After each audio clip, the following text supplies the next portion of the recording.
यहाँहरू सम्पूर्णलाई हार्दिक नमस्कार। म सन्तोष भुषाल। यहाँहरूलाई आज म एउटा राष्ट्रिय तथ्याङ्क कार्यालयले करार सेवामा जनशक्ति पदपूर्ति गर्न सम्बन्धी एउटा सूचना आह्वान गरेको छ। मिति 2082 10 महिना 1 गते माघको 1 गते। अब यो सूचना के हो, यसमा चाहिँ कस्ता कस्ता व्यक्तिहरू छनौट हुन्छन्, कस्ता कस्ता व्यक्तिहरूले चाहिँ आवेदन दिन सकिन्छ भन्ने विषयमा र आवेदन कसरी दिने सो सम्बन्धमा उहाँहरूलाई जानकारी गराउनु भइरहेको छु। कृपया सबैजनाले भिडियो अन्तसम्म हेर्नुहोला र सेयर पनि गरेर सहयोग गरिदिनु होला।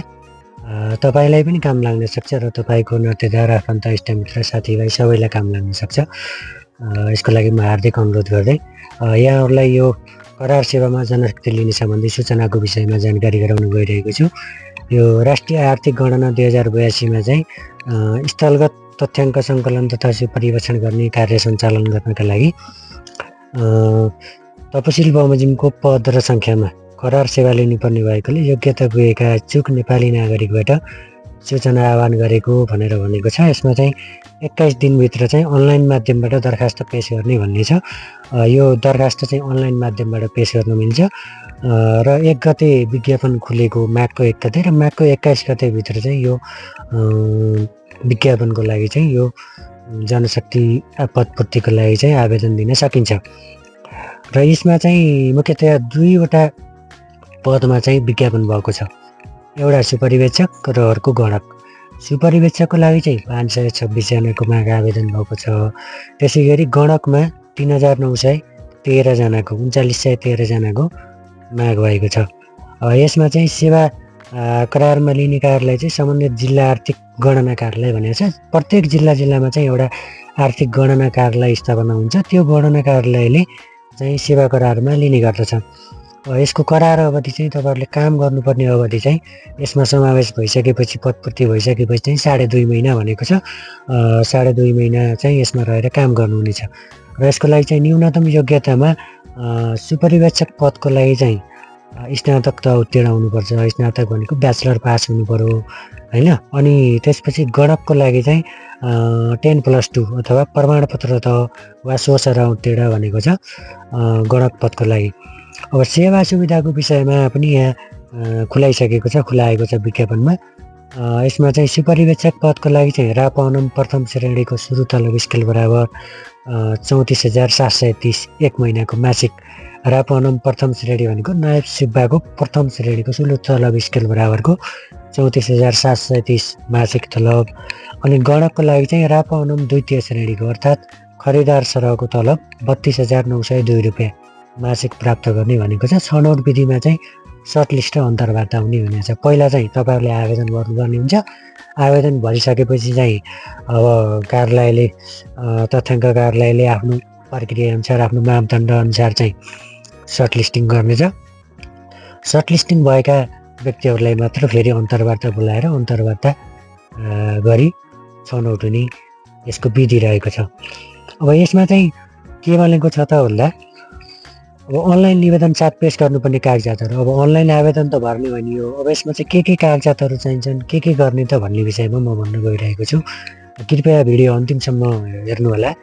निकै महत्त्वपूर्ण तथ्याङ्कहरू छन् जसलाई चाहिँ आवेदन भर्न, सरकारी सेवामा चाहिँ आफ्नो अनुभव हासिल गर्नको लागि चाहिँ यसले पक्कै पनि फाइदा गर्नेछ।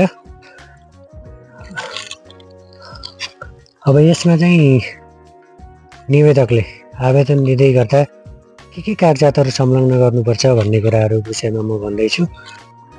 यसमा चाहिँ पहिला त नेपाली नागरिकताको प्रमाणपत्रको प्रतिलिपि, तपाईँको नागरिकताको प्रतिलिपि फोटोकपी चाहिनेछ। त्यसपछि एउटा पासपोर्ट साइजको फोटो, अनि शैक्षिक योग्यताको लब्धाङ्क प्रमाणपत्र ट्रान्सक्रिप्ट भनेको छ। तपाईँको चाहिँ सुपरिवेक्षकको हकमा चाहिँ ब्याचलरको ट्रान्सक्रिप्ट, गणकको हकमा चाहिँ +2 को ट्रान्सक्रिप्ट र क्यारेक्टर सर्टिफिकेट, चारित्रिक प्रमाणपत्र भनेको छ। क्यारेक्टर सर्टिफिकेट भनेर बुझ्छ हामीले। ती 2वटा चाहिने गर्दछ। अनि त्यसपछि अनुभवको प्रमाणपत्रको प्रतिलिपि, यदि पहिले कतै काम गरेको त्यस सम्बन्धी अनुभव हासिल गरेको छ भने त्यस सम्बन्धी प्रमाणपत्रको प्रतिलिपि पनि आवश्यक हुने गर्दछ। र अन्तर्वार्तामा उपस्थित हुँदा चाहिँ यी सबै कागजातहरू चाहिँ सक्कलै लिएर उपस्थित हुनुपर्नेछ भनेर भनिएको छ।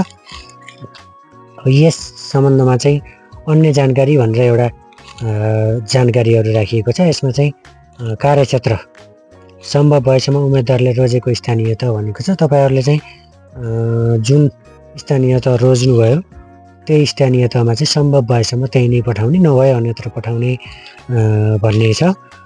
त्यसै गरी कामको विवरणमा चाहिँ गणकहरूले चाहिँ तथ्याङ्क सङ्कलन गर्ने र सुपरिवेक्षकले चाहिँ त्यो तथ्याङ्क सङ्कलन तथा सुपरिवेक्षणको कार्य गर्नुपर्ने भनेर भनिएको छ।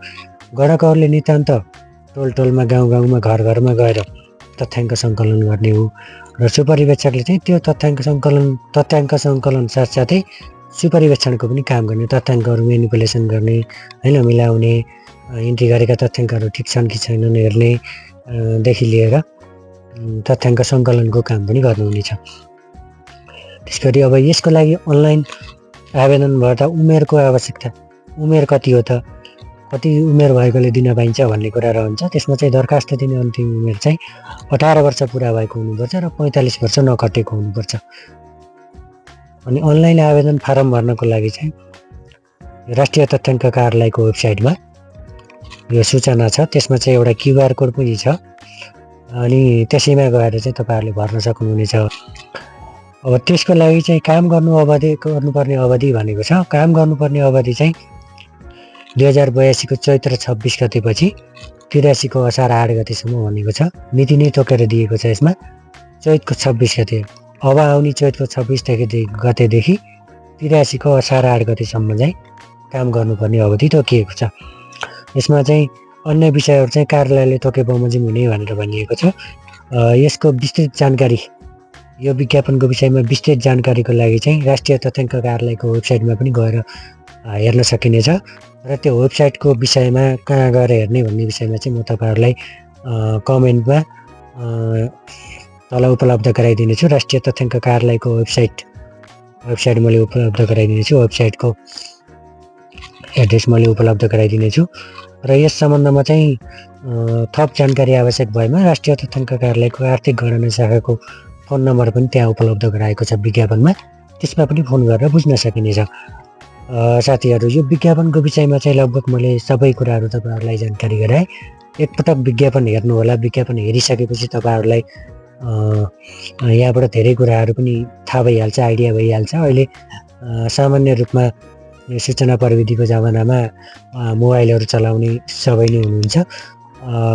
सामान्य मोबाइल चलाउने व्यक्तिले अहिले यो फारम भर्न सक्ने गरी एकदम सजिलो रूपमा बनाएको छ। यदि तपाईँहरूलाई यो फारम कसरी भर्ने, कहाँबाट QR गर्ने, के डकुमेन्ट कसरी राख्ने भन्ने विषयमा भिडियो चाहियो भने कमेन्टमा लेख्नुहोला।